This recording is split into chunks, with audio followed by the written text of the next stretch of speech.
Tara at pag-usapan natin ang masayang pagsasama ng ex-battalion. Kasama ang kanilang mahal sa buhay. Naiinggit kaya si Honcho dito? Welcome to Sikat Story. Ang video ito ay noong year-end party ng ex-battalion.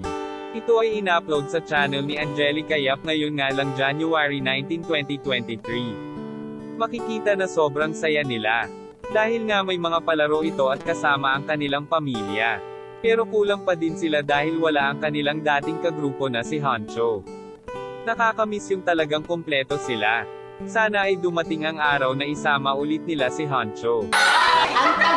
Ang saya nila. Tunay na pamilya talaga. Basahin natin ang comment.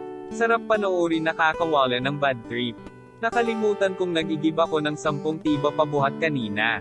Thank you, me love you. Malapit talaga sa bata si Daryl. Sayang lang na nakagawa siya ng kasalanan sa sarili niyang anak. Suskas na ayaw ko parent sa'yo kahit 2023 na. Inuna talaga ang Katie kaysa anak. Yan yung lalaki na hindi makontento. Solid, nakakatuwa pag magkasama ang tropa. Love you guys. Mapapansin na andun nga din si Ava Mendez. Kung saan naka-party din siya sa mga tropa ni Skastekli. Sweet na magkalaro sila sa Pinoy Henyo. Suportahan natin sila kung saan sila masaya ngayon. Basta darating ang araw na magiging kompleto silang lahat. Comment kayo sa reaction nyo dito. Yan lang ang mainit na chika natin ngayon. Halina't mag-like, share and subscribe. Thank you.